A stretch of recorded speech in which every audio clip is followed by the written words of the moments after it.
लाहौर में elite force की वर्दी पहनकर वजीर आला पंजाब की पासिंग आउट परेड में शिरकत। चाक चौबंद दस्ते ने मरियम नवाज को सलामी पेश की, परेड का मुआयना भी किया।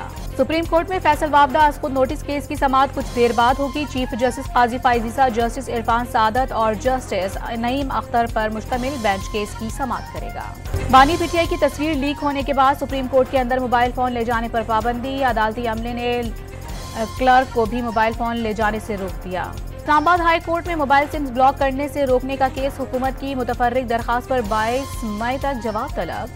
अडियाला जेल में 190 मिलियन पाउंड रेफरेंस की समाअत आज होगी। अदालत ने बानी पीटीआई और बुशरा बीवी के वकला को नोटिस जारी कर दिए। लाहौर हाई कोर्ट ने मातहत अदलिया के जजेस की तैनाती के लिए हुकूमत पंजाब को 3 हफ्ते की मोहलत दे दी। हुकूमती कमेटी से पीर तक पेशरफ्त रिपोर्ट तलब। कराची में नौरत शरंगी से कलअदम टीटीपी का दहशतगर्द गिरफ्तार। कब्जे से अमरीकी साख्ता दस्ती बम बरामद। जुनूबी वजीरिस्तान में एफसी पर हमले का एतराफ कर लिया। पेशावर में असलहा स्मगल करने की कोशिश नाकाम बना दी गई। गाड़ी से क्लाशनकोव 5 राइफल्स, 4 पिस्तौल, 10 मैगजीन और 60,000 के करीब कारतूस बरामद। पुलिस ने मुकदमा दर्ज करके तहकीकात शुरू कर दी। और गर्मी की शिद्दत में इजाफा और हीट वेव के खदशात। वफाकी तालीमी इदारों के औकात कार में तब्दीली। सुबह 7:30 से 1 बजे तक खुलेंगे।